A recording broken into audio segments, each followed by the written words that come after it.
أنا عقيد طيار صخر، تم القبض علي ضمن عملية نوعية قام بها الجيش السوري قوي فتحة. نحن كان لدينا خلية، نعم خلية إرهابية تقوم برصد وملاحقة جهاز الأمن. كنا نتزود من الخارج بالأجهزة والإمكانيات لنرصد ونخرب ونلاحق أجهزة الأمن ونقتلهم. من الأجهزة التي كانت تأتينا أجهزة متطورة جدا وعملها متنوع، فكان لدينا أجهزة استطلاع جوي. أجهزة الاستطلاع الجوي وظيفتها كانت أن ترصد أي جسم متحرك عبر جهاز طائرة استطلاع تطير، وكاميرا محمولة على الكتف لتقوم برصد أي جسم متحرك وتصويره وإرسال المعلومات والبيانات للدول المغرضة. كان لدينا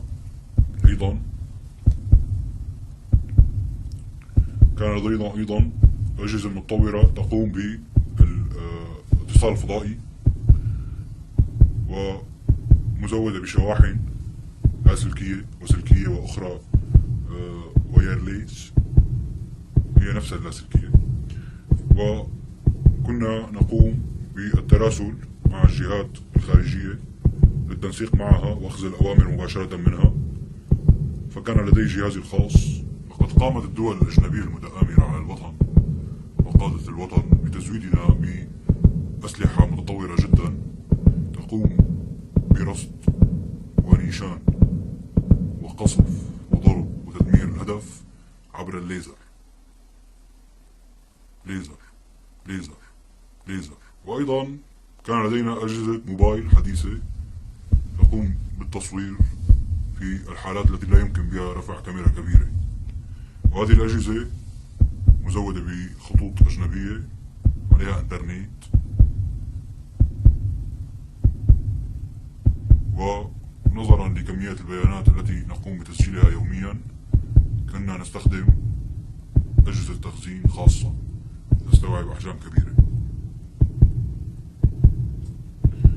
من الأجهزة التي وصلتنا أيضا كاميرات مدحوشة بالسيجار وفرشاة الأسنان تستخدم في عمليات تجسس. كانت لدينا صواعق وبطاريات خاصة من نوع خاص ومبالغ مالية ضخمة من جميع العملات.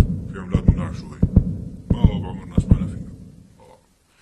أما بما يتعلق في المظاهرات، فالمظاهرات هي عبارة عن فبركة نقوم بها عبر جهاز خاص بفبركة المظاهرات، وهو مستخدم في بعض البلدان وهو ممنوع في باقي الدول، وهو عبارة عن هبرلو. هذا الهبرلو نقوم باختيار الصوت الذي نريده.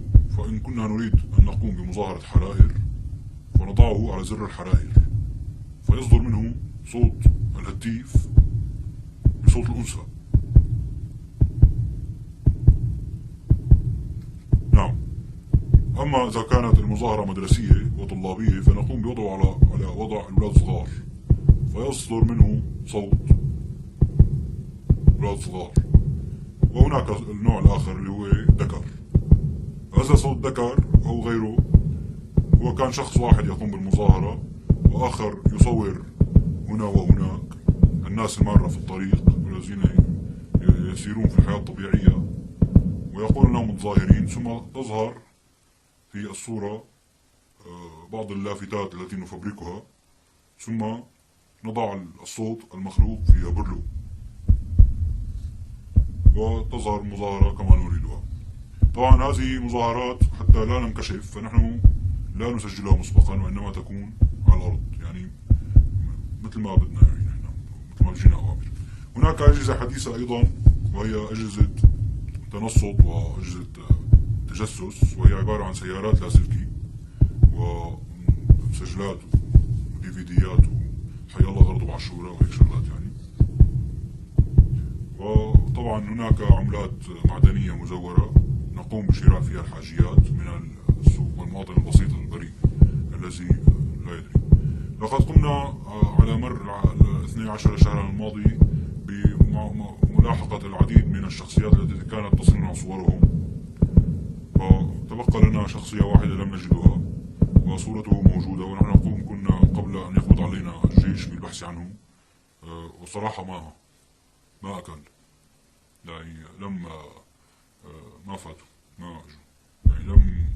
وكما لدينا أيضا تجهيزات أخرى عبارة عن ميتورات ودارات كهربائية وسماعات هاتف وسماعات أخرى يمكن أن نقوم بها بأمور كثيرة، ولكن لا يمكن أن نقولها للمشاهدين حتى لا يعني يتم استخدامها في المنزل، فهي أجهزة خطيرة.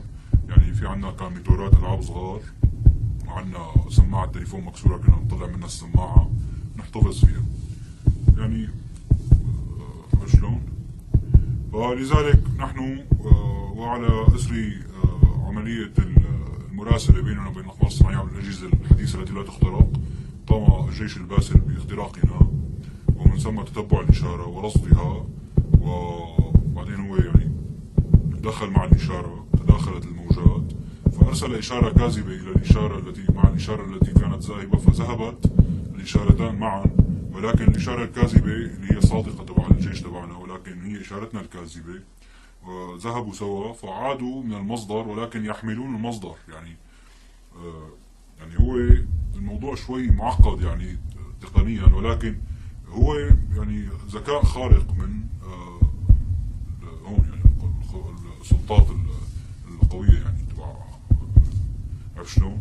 فذهبت الإشارات وعادت، فقام هون الوحدة تبع رصد الإشارات في رصد الإشارة تبع المكان الإصدار تبعها، يعني مو الإصدار من عنا رجعت هي، فعندما عادت فظهرت لهم إحداثيات المصدر والمصدر والمصدر، يعني لما رجعت شلون، فتم محاوطة المكان ولم يضربوا علينا الرصاص، ولكن قاموا باستخدام هبرله بس مو مثل هذا، يعني له صوت غير شكل وذاك بيحكي نظامي. فقالوا لنا ان المكان يعني خالص يعني انتم هلا محاصرين، لم يقوصوا، ما حدا قوص، ما كان معهم اسلام.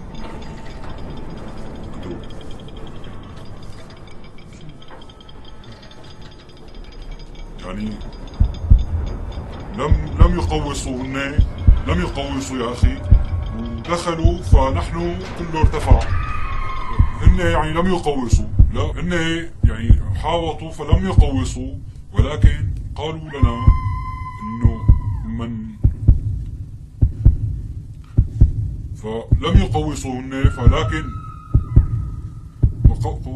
لم يقوصوا فدخلوا، ونحن يعني كنا نلبس النظارات الليلية، يعني مثل هي، هذه نظارات ليلية فائقة القدرة، يعني كنا احنا شايفينهم فعلا نزلوا من سياراتهم ولم يكن معهم، يعني لم يكن معهم شيئا. انا رأيت بهذه النظارة، انا رأيت احد اللي نزلوا من السيارات كان يحمل ابريق شاي، فدخل علينا وقال انه كل من يسلم نفسه هو آمن، وقام بصب الشاي للشباب صدقا سلم الشاي يعني ضيف شاي.